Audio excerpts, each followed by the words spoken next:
Hi friends, ఈరోజు మనం టమాటా పచ్చడి చేసుకుందాం. ఎండలో ఎండబెట్టే పని లేకుండా కుక్కర్లో డైరెక్ట్గా చేసుకుందాం. దీనికి కావాల్సినవి టమాటాలు క్లీన్ చేసుకొని పెట్టుకోండి.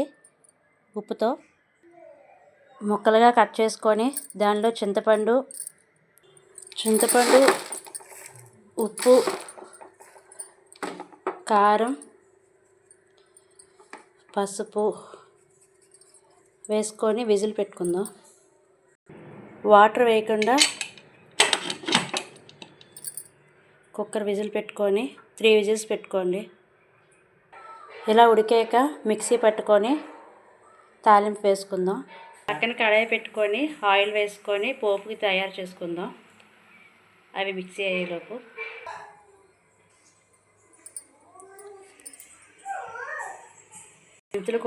మెంతులు కూడా వేసుకొని బాగా వేగనివ్వండి. దోరగా వేగనివ్వండి. తొక్కవలసిన వెల్లుల్లిపాయలు కూడా వేసుకోవాలి. మిక్సీ వేసిన టమాటా ప్యూరీని ఇందులో వేసుకోవాలి. బాగా దగ్గరగా అయ్యాక దగ్గరికి రావాలండి. అలా బాగా స్టవ్ సిమ్లో ఉంచుకొని వేగించుకోవాలి టమాటా పచ్చడిని.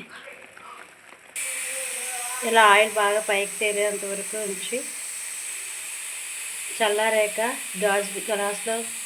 గ్యాస్ సీసాలో దేంట్లోనైనా వేసుకొని స్టోర్ చేసుకోండి.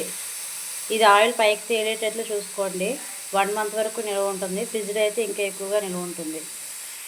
ఎండబెట్టే పని లేకుండా చేసుకోవచ్చు. ఓకే ఫ్రెండ్స్, మా ఛానల్ మీకు నచ్చినట్లయితే లైక్ చేయండి, షేర్ చేయండి, సబ్స్క్రైబ్ చేయండి.